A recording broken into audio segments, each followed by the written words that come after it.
ಹೆಂಗೆ ಬಿಡತ್ತ ಡಾಕ್ಟ್ರು ಈ ಸತಿ ಆಗಿ ಆಗ್ತವೆ ಅಂತ ಹೇಳೇವ್ರಿ. ಹೆಂಗೆ ನನ್ಗಂತೂ ಆ ಮನೆಯಾಗ ಆ ಹುಡುಗ್ರು ಇಲ್ಲಿ ಉತ್ಕೋತ್ಕೊನು ಬೋಲ್ ಬೇಜಾರಾಗುತ್ತೆ. ಹೆಂಗ ಅಂತ ಮನೆಯ ಮೇಲೆ ಒಂದು ಮಗು ಇದ್ರೆ ಏಟೋ ಒಂದಿಟ್ಟು ಸಂತೋಷ. ಎಲ್ಗನ ಹೋಗಿ ಬರಲಿ ಒಂದಿಟ್ಟು ಮಕ್ಳು ಮಕ್ಕ ನೋಡಿರಿ ಸಮಾಧಾನ ಆಗುತ್ತೆ. ನಮ್ಮ ಮನೆಯಾಗ ಆ ಹುಡುಗ್ರು ಇಲ್ಲದಕ್ಕೆ ಬೇಜಾರ. ನಿಮ್ಮಮ್ಮ ಯೋಟಂತ ನನ್ನ ಮಕ್ಕಳಾಗ್ಲಿಲ್ಲ ಇವಳಿ ಮಕ್ಕಳಾಗ್ಲಿಲ್ಲ ಅಂತ ಹೇಳಿ ನಿಮ್ಮಮ್ಮ ಹೆಂಗೇನಿ ಹೆಂಗಂಬದು ಹೇಳು. ಅಯ್ಯೋ ಯೋಸತಿ ಎಂಬದ ಹಂಗೇನಿ ಇವಳಿಗೆಲ್ಲ ಮಕ್ಳಾಗ್ತವೆ ಇವಳಿ ಮಕ್ಳಾಗಲ್ಲ ಇಂತಳ್ನು ಮದುವೆ ಆಗ್ಯವನಿ ಅಂತ. ಅಯ್ಯೋ ಅಯ್ಯೋ ಏನು ಹಂಗೆ ಕೊಡಾರಿದ್ರು ನಿನಗೆ ಅಮ್ಮಗೆ ನಿಮ್ಮ ಅಮ್ಮ ಅಂತೂ ಅಯ್ಯೋ ಅಯ್ಯೋ ಅಯ್ಯೋ ಸತಿ ಹೇಳ್ತಾ. ಓ ಏನಪ್ಪ ಪಾತಪ್ಪ ಚಿತ್ರಮ್ಮ ಮಾತಾಡ್ತಾ ಕುಕ್ಕ ಬಿಟ್ರಿ. ಆಸ್ಪತ್ರೆಗೆ ಹೋಗಿದ್ವಿ ಯಾಕೆ ಸೆಣಕಿರ್ಲಿಲ್ಲ ನಮ್ಮ ಅಯ್ಯಮ್ಮಗೆ ಪ್ರೆಗ್ನೆಂಟ್ ಅಂತ ಹೇಳಿರ್ ಕಣಲ್ಲ ಸ್ಮಕ್ಕಯ್ಯ. ಈ ಸತಿ ಏನಾಗಲ್ಲ, ಎಲ್ಲ ಮಾತ್ರೆ ಇಂಜೆಕ್ಷನ್ ಎಲ್ಲ ತಗೊಳ್ರಿ ಗ್ಯಾರಂಟಿ ಆಗುತ್ತೆ ಅಂತ ಹೇಳೇವ್ರಿ. ನಾನು ಹೋಗ್ವಾಗ್ಲೂ ಒಂದ್ಸತಿ ಹಿಂಗೆ ಆಗಿತ್ತು, ಅವಾಗ ಅಬೋಸನ ಆಯ್ತು ಅಂತ ಹೇಳ್ದೆ. ಅದಕ್ಕೆ ಏನಾಗಲ್ಲ ಇಂಜೆಕ್ಷನ್ನು ಒಂದೇನೋ ಒಂದು 2-3 ಮಾಡಿಸ್ಕೋಬೇಕಂತೆ. ಅದಕ್ಕೇನೆ ಇಂಜೆಕ್ಷನ್ ಎಲ್ಲ ಮಾಡಿಸ್ಕೊಳ್ರಿ ಆಗ್ತವೆ ಅಂತ ಹೇಳಿರ್ಲ ಸ್ಮಕ್ಕಯ್ಯ. ಅದಕ್ಕೇನೆ ಸಂತೋಷ ಆಯ್ತು ಮಾತಾಡ್ತಾ ಕುತ್ಕೊಂಡಿದ್ವಿ. ಮನೇದ ಮೇಲೆ ಒಂದು ಮಗು ಎಂಥದನಾಗಲಿ ಒಂದು ಇರ್ಬೇಕಲ್ಲೇನಕ್ಕ, ಒಂದೇ ಆಗಲಿ ಹೇಳು, ಒಂದು ಹುಡುಗನ ಹುಡುಗಿನ ಯಾವುದೇ ಇರಬೇಕು. ಮನೆಯ ಮೇಲೆ ಇರ್ಬೇಕಪ್ಪ. ಮನೆಯ ಮೇಲೆ ಎಂತ ದನ ಆಗ್ಲೇಳು ಒಂದು ಹುಡುಗನ ಒಂದು ಹುಡುಗಿನ ಇರಬೇಕು. ನಿಮಗೆ ಭಾಳ ದಿವಸ ಆಯ್ತು ಹೇಳು. 10-12 ವರ್ಷ ಆಯ್ತು ಪಾಪ ಮಕ್ಕಳಿಲ್ಲ. ಇವಾಗ ಪಾಪ ಯೋಸ್ ದೇವರಿಗೆ ಅರ್ಕೆ ಹೊತ್ಕೊಂಡಿದ್ರೆ ಯೋಸ್ ದೇವ್ರಿಗೆ ಕೈ ಮುಗ್ದಿದ್ರ ಅಲ್ವಿ ಪಾಪ. ಏನು ಮಾಡೋಕ್ಕಲ್ಲ ಬಿಡು, ಇವಾಗ ಆಗ್ತೈತಲ್ಲ. ಅದೇ ಕಣಕ್ಕೆ ಅವಾಗ ಒಂದ್ಸತಿ ಹಂಗೆ ಆಗಿತ್ತಾ, ಅವಾಗ ಬಸನಾಥ್ ನಮಗೂ ಒಂಥರ ಬೇಜಾರಾತು. 3 ತಿಂಗಳಿಗೆ ಪಾಪ ನಮ್ಮ ಅಯ್ಯಮ್ಮ ಬೋಲ ಅಂದ್ಬಿಟ್ಲು. ಅದಕ್ಕೆ ಇವಾಗ ನಾ ಆದ್ರತ್ತ ಅದಕ್ಕೇನೆ ಡಾಕ್ಟ್ರ್ ಆಗೋದಾದ್ರೆ ಆಗಲಿಲ್ಲ ಅಂದ್ರೆ ಇನ್ನೇನು ಬಿಡ್ರಿ ಡಾಕ್ಟ್ರೇ, ಸುಮ್ಮನೆ ಯಾಕೆ 3 ತಿಂಗ್ಳಿಗೆ ಬರೀ ಹಿಂಗೆ ಆಗ್ತವೆ, ನಾವು 7 ದುಡ್ಡು ಖರ್ಚು ಮಾಡಿದೀವಿ ಅಂತ ಡಾಕ್ಟ್ರ್ ತೆಗಿ ಹೇಳಿದೆ. ಅದಕ್ಕೆ ಅವರು ಇಲ್ಲ ಮೆಡಿಸನ್ ಎಲ್ಲ ತಾಂಡಿದ್ರಲ್ಲ ಆಗ್ತವೆ ಅಂತ ಹೇಳೇವ್ರಿ. ತೋರಿಸ್ಕೊಂಬಂದಿದ್ದೀವಿ. ಇವಾಗ ಪ್ರೆಗ್ನೆಂಟ್ ಅಂತ ಹೇಳೇವ್ರಿ. 3 ತಿಂಗ್ಳಾಗೈತಿ ಯಾಕೆ ಇವಾಗ. ಅದಕ್ಕೆ ಅತ್ತ ಆಗಲಿ ಅಂತ ನಾನು. ಅಕ್ಕ ಋತು ಹೆಂಗಿದ್ದಾಳೆ? ಚೆನ್ನಾಗಿದ್ದಾಳೆ. ಚೆನ್ನಾಗಿದ್ದಾಳೆ ಅವಳು. ಉಪ್ಪು ಖಾರ ಹುಳಿ ಅಂತ ಹೇಳಿ ಶಾಣೆ ತಿಂದು ಬಿಟ್ಟವಳೆ. ಅದು ಒಂಥರ BP ಜಾಸ್ತಿ ಆದಂಗೆ ಆಗ್ಬಿಟ್ಟೈತಿ. BP ಜಾಸ್ತಿ ಆದಂಗಾಗಿ ಒಂಥರ ಅವಳಿಗೇನ ಗ್ಯಾಸ್ಟಿಕ್ ಆಗೈತೆ. ಗ್ಯಾಸ್ಟಿಕ್ ಆಗಿಬಿಟ್ಟು ಊಟ ಸೇರಿಲ್ಲ. ಊಟ ಮಾಡ್ದಿಲ್ಲದಕ್ಕೆ ತಲೆ ತಿರುಗಿ ಬಂದೈತಿ. ಊಟ ಮಾಡಿಲ್ಲ ಅವಳು, ಗ್ಯಾಸ್ಟಿಕ್ ಆದಂಗೆ ಆಗ್ಬಿಟ್ಟೈತಿ. ಉಪ್ಪು ಹುಳಿ ಖಾರ ಶಾಣೆ ತಿಂದು ಬಿಟ್ಟವಳೆ. ಯಾತೈತ್ರವ ಬಿಕ್ಕೆಕಾಯಿ ಅವು ಇವನು ಉಪ್ಪು ಖಾರ ಹಾಕಿ ಸುಮ್ಮನೆ ತಿಂಬಾಳಂತೆ. ತಿರ್ಗ ಮುಂಚೆಕಾಯಿ ಕೊಟ್ಟು ತಿಂಬಾಳಂತೆ. ಸಖತ್ತು ಉಪ್ಪು ಖಾರ ಹುಳಿ ಬಸ್ರಿದ್ದಾಗ ಹಂಗೆ ತಿನ್ಬೇಕು ಅನ್ಸುತ್ತಲ್ಲ ಒಬ್ಬೊಬ್ಬರಿಗೆ. ಅದಕ್ಕೇನೆ ತಿಂದ್ಬಿಟ್ಟವಳೆ. ಅದು ಅವಳಿಗೆ ಹಿಡಿಸಿಲ್ಲ. ಗ್ಯಾಸ್ಟಿಕ್ ಆದಂಗೆ ಆಗ್ಬಿಟ್ಟೈತೆ. ಜಾಸ್ತಿ ಖಾರ ತಿಂದಿದ್ಕೋ ಹತ್ಕೊಂಡು ಗ್ಯಾಸ್ಟಿಕ್ ಆದಂಗೆ ಆಗ್ಬಿಟ್ಟೈತೆ. ಉಂಡಿಲ್ಲ ಒಂದು ಊಟ ರಾತ್ರಿ ಟೈಮ್ನಾಗೆ. ಅದು ಉಂಡಿಲ್ಲ ಹೊತ್ಕೊ ಹತ್ಕೊಂಡು ಜಾಸ್ತಿ ಒಂದಿಟ್ಟು ತಲೆ ಸುತ್ತ ಬಂದಂಗೆ ಹಾಕಿ ತಲೆ ಸುತ್ತ ಬಂದಿತ್ತಂತೆ. ಅದು ಜಾಸ್ತಿ ಒಂಥರ ಸುಸ್ತಾದಂಗೆ ಆಗ್ಬಿಟ್ಟವಳೆ. ಅದಕ್ಕೆ ಕರ್ಕೊಂಡೋಗಿ ಅವ್ರೆ ಆಸ್ಪತ್ರೆಗೆ ಕರ್ಕೊಂಡೋಗಿ ಇವಾಗ ಮೆಡಿಸನ್ ಎಲ್ಲ ಕೊಟ್ರೆ ಚೆನ್ನಾಗಿದ್ದಾಳಂತೆ. ಏನಿಲ್ವಂತೆ ಡಾಕ್ಟ್ರ್ ಅಂತದ್ದೇನಿಲ್ಲ ಅಂತ ಹೇಳೇವ್ರಿ. ನಮ್ಗೆ ಹಂಗೆ ಬೈವದಂಗೆ ಆಯ್ತು. ಬಸ್ ರಿಂಗ್ಸ್ ಬೇರೆ ಎಲ್ಲ ಬೈವದಂಗೆ ಆಗಿತ್ತು. ಹಂಗೆ ಬೈವದಂಗೆ ಆಗುತ್ತೆ ಹೇಳಕ್ಕತ್ಲಾಗಿ. ಹೆಂಗೆ ಚೆನ್ನಾಗಿದ್ರೆ ಸಾಕು. ಮಕ್ಳು ಇರ್ಬೇಕಣಕ್ಕ. ನೀನೇನು ಸಂಪಾದನೆ ಮಾಡಿದ್ಯಾ, ನೀನು ಏನು ಆಸ್ತಿ ಮಾಡಿದ್ಯಾ, ಏನು ಯಾರು ಕೇಳಲ್ಲ. ಯೋಸ್ ಹುಡುಗರು ಅಂತ ಕೇಳ್ತಾವೆ. ಎಲ್ಗಾನ ಹೋಗ್ಲಿ ಯಾರನಾಗಲಿ ಯೋಸ್ ಹುಡುಗರು ಅಂತ ಕೇಳ್ತಾರೆ. ಅದಕ್ಕೆ ನಮ್ಮ ಅಯ್ಯಮ್ಮಗೆ ಹೇಳ ನಾವು ದುಡಿಯೋದೆಲ್ಲ ಮಕ್ಳಿಗೂ ಯಾವ್ದಾನ ಒಂದಕ್ಕೆ ಆಗ್ಲೇಳು ಅಂತ. ಅವಾಗ ಒಂದು ಪಟ್ಟು ಹಿಂಗೆ ಆಯ್ತು. ನಮಗೆ ಎಷ್ಟು ಬೇಜಾರಾತಕ್ಕ ಅವಾಗಂತೂ. ನನಗೆ ಸಖತ್ತು ಬೇಜಾರಾಯ್ತು. ಅವಾಗ ಭಾಷಣ ಆಗ್ಬಿಡ್ತು.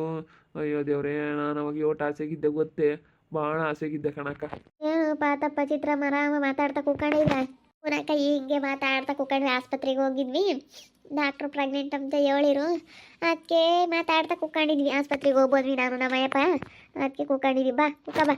ಶಾಂತಕೈನು ಬಂತು ಇವತ್ತು. ಶಾಂತಕೈನ ನಾವು ಯಾವತ್ತು ನೆನೆಸ್ಕೊಂಡ್ರು ತೀರ್ದು ನಮ್ಮೊಂದು ಕೆಲ್ಸಕ್ಕೆ ಸೇರಿಸಿದೆ ಶಾಂತಕೈ ಅಲಸ್ಮಕಯ್ಯ. ಇವತ್ತು ನಮಗೆ ನಾವಿಂಥ ಸ್ಥಾನದಾಗ ಇದ್ದೀವಿ ಅಂದ್ರೆ ನೀವೇ. ನಮಗೆ ಆಗೋಗಿರೋರ್ನ ನೆನೆಸ್ಕೋಬೇಕಂತೆ. ನಾನಂತೂ ನಿಮ್ಮನ್ನ ರಾತ್ರಿ ಹೊತ್ನಾಗ ಕಣ್ಣು ಮುಚ್ಕೊಂಡು ನೆನೆಸ್ಕೊಂಬ ಅನ್ಸತಿ. ನಾನು ಹೆಂಗಿದ್ದೆ, ಹೆಂಗಿದ್ದ ನಾನು ಈ ಇಂಥ ಇದಕ್ಕೆ ಬಂದಿದ್ದೀನಿ ಅಂದರೆ ಇದಕ್ಕೆ ಕಾರಣ ಯಾರು, ನನ್ನ ಹಿಂದೆ ಇದ್ದಂಥ ಗುರುಗಳು ಯಾರು ಅಂತ ನೆನೆಸ್ಕೊಂತೀನಿ. ನನ್ನ ಹಿಂದೆ ಇರೋ ಗುರುಗಳು ನೀವೇ ಲಸ್ಮಕಯ್ಯ ಶಾಂತಕ, ನೀವಿಬ್ಬರೇ. ನನ್ನ ಅವತ್ತು ಗಾರೆ ಕೆಲ್ಸಕ್ಕೆ ಕರ್ಕೊಂಡೋಗಿ ನೀವು ಸೇರಿಸ್ಬೇಕಾಗಿತ್ತು.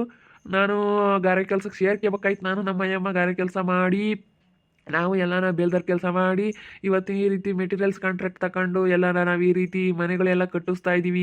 ನಮಗೆಲ್ಲ ಇವತ್ತು ನನಗೆ ಇಂಥ ಒಂದು ಕೆಲಸ ಮಾಡಿಸ್ತೀವಿ ಅಂತ ನಾನು ಕನಸ್ನಾಗೂ ಮನಸ್ನಾಗೂ ಅಂದ್ಕೊಂಡಿರಲಿಲ್ಲ. ಇದರಿಂದ ಇರೋ ಗುರುಗಳು ನೀವೇನಿ ಇವತ್ತು. ಅದ್ರಾಗೂ ಮೇಸ್ರಿ ಅಣ್ಣನೂ ಇವತ್ತು ನೆನೆಸ್ಕೋಬೇಕು. ಯಾಕಂದರೆ ಅವರು ಬೇರೆ ಕಡೆಗೆ ಹೋಗಿದ್ರು. ನನಗೆಲ್ಲ ಕೆಲಸ ಜವಾಬ್ದಾರಿ ಒಪ್ಪಿಸಿ ಎಲ್ಲ ಕೆಲಸ ಕಲಿಸಿ ಅವ ಅಣ್ಣ ಇವತ್ತು ನೆನೆಸ್ಕೋಬೇಕು.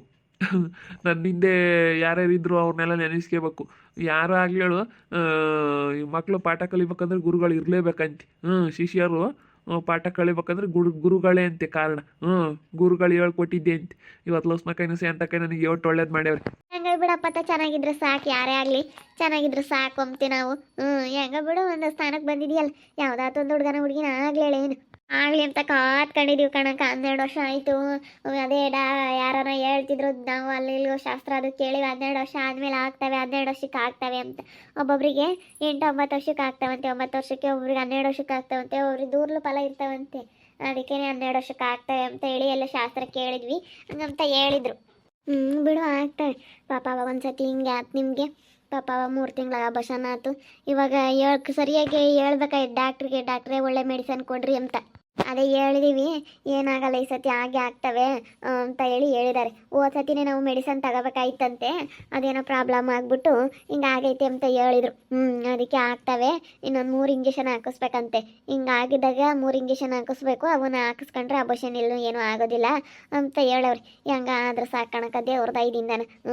ನಾವಂತೂ ಕಾಯ್ತಿದ್ದೀವಿ. ನಮ್ಮ ಅಯ್ಯಪ್ಪಂತನೂ ಮಕ್ಳಿಲ್ಲದ ಮನೆನೇ ಅಲ್ಲ, ಮಕ್ಳಿಲ್ಲದ ಮನೆನೇ ಅಲ್ಲ ಅಂತೈತಿ. ಹೇಳಂದ್ರೆ ಮಕ್ಕಳು ಎಂಥವನಾತು, ಮನೆಯಾಗಿರ್ಬೇಕು. ಮಕ್ಕಳಿಲ್ಲ ಅಂದ ಮನೆನೇ ಅಲ್ಲ. ಮನೆಯಾಗೆ ಮಕ್ಳಿರೋ ಮನೆಯಾಗೆ ಏನೋ ಒಂಥರ ಸಂತೋಷ, ಏನೋ ಒಂಥರ ಕಳೆ. ಮಕ್ಳಿದ ಮನೆಗೆ ಒಂಥರ ಕಳೆ. ಎತ್ತೋಗಿ ಬಂದ್ರು ನಾವು ಮಕ್ಳ ಮಕ್ಕ ನೋಡ್ದೇಟಿಗೆ ಒಂದಿಷ್ಟು ಸಂತೋಷ ಆಗುತ್ತೆ. ನಾವು ಅಷ್ಟೇ ಅಪ್ಪ, ನಮ್ಮ ಋತಮ್ಗೆ ಹೇಳೋದಕ್ಕಾಗುತ್ತೆ ಅಂತ ಕಾಯ್ತಾ ಇದೀವಿ. ಯಾಕೆ ಋತು ಚೆನ್ನಾಗಿದ್ದಾಳಂತೆ, ನಾವು ಅವಾಗಲೇ ಫೋನ್ ಮಾಡಿದ್ವಿ, ಚೆನ್ನಾಗಿದ್ದಾಳೆ ಅಂತ ಅಂದರು. ನೀವು ಮಾಡಿದ್ರಿ ತಿರ್ಗಾ? ಚೆನ್ನಾಗಿದ್ದಾಳೆ ಅಂತಿ. ಫೋನ್ ಮಾಡಿದ್ದ ವರ್ಷ ಚೆನ್ನಾಗೈತೆ, ಏನಂತದ್ದೇನಿಲ್ಲ, ಬತ್ತಾರಂತ ಆಗಲೇ ಈಗಲೇ ಬತ್ತಾರೆ. ಅದೇ ತಲ್ಸುತ್ತು ಬಂದು ಆ ರೀತಿ ಆಗೈತೆ, ಏನಾಗಲ್ಲ ಅಂತ. ಉಪ್ಪು ಹುಳಿ ಖಾರ ಸ್ಯಾನೆ ತಿಂದ್ಬಿಟ್ಟೈತೆ, ಅದು ಗ್ಯಾಸ್ಟ್ರಿಕ್ ಆದಂಗೆ ಆಗ್ಬಿಟ್ಟೈತಿ. ಖಾರನ ಇಲ್ಲೋಡ ಉಪ್ಪು ಖಾರ ಎತ್ಕೊಂಡು ಸುಮ್ಮನೆ ತಿಂಬಾದು. ಯಾತನ ಸಿಕ್ಬಿಟ್ರೆ, ಯಾತನ ಬಿಕ್ಕೆಕಾಯಿ ಯಾತ್ರವನ್ನ ಸಿಕ್ಕಿರ ಅದ್ರ ಎತ್ಕೊಂಡು ತಿಂದು ಬಿಡಾಳು. ಉಪ್ಪು ಖಾರ ಹಾಕ್ಯಂಡು ಸೌತೆಕಾಯಿ ತಿಂದ್ರು ಹಂಗೆ, ಸೌತೆಕಾಯಕ್ಕೆ ಉಪ್ಪು ಖಾರ ಹಾಕಿ ಬಿಡ್ಕಣಮ್ಮ ಅಂತ ಹೇಳಿದೆ. ಸೌತೆಕಾಯಕ್ಕೆ ಉಪ್ಪು ಖಾರದ ಪುಡಿ ಉದುರಿಸ್ಕೊಂಡು ಎದ್ದೆತ್ಕೊಂಡು ತಿಂಬಾಳ ಹಂಗೇನೆ. ಅದು ಒಂಥರ ಇಲ್ಲ ದಾಳಿಂಬ್ರೆ ಅಂತಂದ್ರೂ ಅದ್ರಕ್ಕೆ ಉಪ್ಪು ಖಾರ ಹಾಕ್ಯಂಡು ತಿಂಬೋದು. ಹಂಗೆ ಉಪ್ಪು ಖಾರ ತಿಂದರೆ ಏನಾನ ಇದಾಗುತ್ತೆ ನಮ್ಮ. ಖಾರ ಅಂದ್ರೆ ಖಾರ ತಿಂಬುತ್ತಿ. ಅಷ್ಟಿಷ್ಟು ಖಾರ ತಿಂಬಲ್ಲ. ಮನೆ ದಿನ ರೊಮ್ಮೆ ಗೊಚ್ಚಿಸಳೆ ಖಾರನೇ ಇಲ್ಲ ಅಂತೇಳಿ ನಮಗೆ ಖಾರ ಆಗೈತೆ. ಖಾರನೇ ಇಲ್ಲ ಅಂತ ಇನ್ನೂ 2 ಹಸ್ರಿಗೆ ಅಕ್ಕಿಸ್ಕೊಂತಾಳೆ, ಇನ್ನೂ 2 ಹಸ್ರಿಗೆ ಅಕ್ಕಿಸ್ಕೊಂಡು ಉಂಬ್ತಾಳೆ. ಅಪ್ಪಟಿ ಖಾರ ತಿಂದರೆ ಯಾರ ಮುನ್ಸರಿ ಇರ್ತಾರೆ, ಹಂಗೆ ಖಾರ ತಿಂಬುತ್ತಿ. ಹಂಗೆ ತಿನ್ಬಾರ್ದೇಳು, ಅಟ್ಟರಿ ಆಗುತ್ತೆ. ಚಿತ್ರಮ್ಮ ನೀನು ಚಿತ್ರಮ್ಮ ಖಾರನ ಜಾಸ್ತಿ ತಿನ್ಬೇಡ. ಇಲ್ಲ ಕಣಕ್ಕ, ನಾನೇನು ಖಾರ ಜಾಸ್ತಿ ಬಳಸಲ್ಲ. ಮಯಪ್ಪ ತಿಂಬಲ್ಲ, ಯಪ್ಪಂಗೆ ಏಟು ಜಾಸ್ತಿ. ಅದಕ್ಕೆ ನಾವು ಖಾರ ಜಾಸ್ತಿ ಬಳಸಲ್ಲ, ಸ್ವಲ್ಪ ಮೀಡಿಯಮ್ ಆಗಿ ಹಾಕೋದು, ಖಾರನ ಜಾಸ್ತಿ ಹಾಕೋದಿಲ್ಲ. ಮತ್ತೆ ಒಟ್ಟೂರಿ ಖಾರ ತಿಂದರೆ ಇಲ್ಲದೆಲ್ಲ ಗ್ಯಾಸ್ಟ್ರಿಕ್ಕು, ಜಾಸ್ತಿ ತಿನ್ನಬಾರ್ದು. ಒಂದಿಷ್ಟು ಮೀಡಿಯಮಾಗಿ ತಿನ್ಬೇಕು, ಖಾರನೂ ತಿನ್ನಬೇಕು. ಖಾರ ತಿಂದ್ರೇನೇ ನೆಗಡೆ ಕೆಮ್ಮು ಎಲ್ಲ ಹುಡುಗೋದು. ಆದರೆ ಒಂದು ಮೀಡಿಯಮಾಗಿ ಇರಬೇಕು, ಒಟ್ಟಾನ ಸುರುಗುಟ್ಟಂಗೆ ಇರಬಾರ್ದು, ಒಟ್ಟೂರಿ ಬರುತ್ತೆ. 12 ವರ್ಷ ಆಯ್ತು ಪಾಪ. ಅವಾಗ ಒಂದ್ಸತಿ ಹಿಂಗೆ ಆಗಿತ್ತು, ಅಬರ್ಷನ್ ಆಗ್ತವಾಗ. ಅದಕ್ಕೆ ಇವಾಗ ತಿರ್ಗಾ ಪ್ರೆಗ್ನೆಂಟ್ ಆಗಿದ್ದಾಳೆ ಚಿತ್ರ. ಏನು ಸಮಸ್ಯೆ ಇಲ್ಲ, ಹಾಗೆ ಆಗ್ತಾ ಅಂತ ಹೇಳ್ಯಾರಂತೆ ಪಾಪ. ಆಸ್ಪತ್ರೆ ತೋರಿಸ್ಕೊಂತಾರೆ, ಆಸ್ಪತ್ರೆ ತೋರಿಸ್ಕೊಂಡು ಇವಾಗ ಆಗ್ತವೆ ಅಂತ ಹೇಳವ್ರೆ. ಇವಾಗ 3 ತಿಂಗಳಾಗೈತಂತೆ.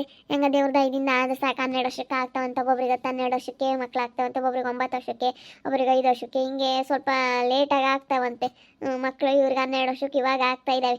ಹೆಂಗ ದೇವ್ರ ದಯದಿಂದ ಆದ್ರೆ ಸಾಕು ಪಾಪ. ಪಾತ ಅಂತೂ ಪಾಪ ನಮ್ಮ ಮನೆ ಮಕ್ಕಳಿಲ್ಲ, ಮಕ್ಕಳದ ಮನೆನೇ ಅಲ್ಲ ಅಂತೇಳಿ ಭಾಳ ಅಂತರ ಗೋಳಾಡ್ತಾನೆ. ಆದ್ರೆ ಸಾಕು ದೇವ್ರ ದಯದಿಂದನ. ನೋಡ್ತಾ ಇರಿ, ನಿನ್ನ ಆಗ್ಬೋದಂತ ಮುಂದಿನ ಭಾಗದಲ್ಲಿ ನೋಡ್ತಾ ಇರ್ರಿ. ಹಾಗೆ ವಿಡಿಯೋ ಬಗ್ಗೆ ನಿಮ್ಮ ಅಭಿಪ್ರಾಯನ ಕಮೆಂಟ್ ಮಾಡಿರಿ. ಹಾಗೆ ವಿಡಿಯೋ ಇಷ್ಟ ಆಗಿದ್ರೆ ಲೈಕ್ ಮಾಡಿರಿ, ಶೇರ್ ಮಾಡಿರಿ. ಇನ್ನೂ ನಮ್ಮ ಚಾನಲ್ನ ಯಾರೇ ಸಬ್ಸ್ಕ್ರೈಬ್ ಮಾಡ್ಕೊಂಡಿಲ್ಲ, ತಪ್ಪದೆ ಕೂಡಲೇ ಸಬ್ಸ್ಕ್ರೈಬ್ ಮಾಡ್ಕೊಳ್ಳಿ. ಓಕೆ ವೀಕ್ಷಕರೇ, ಧನ್ಯವಾದಗಳು.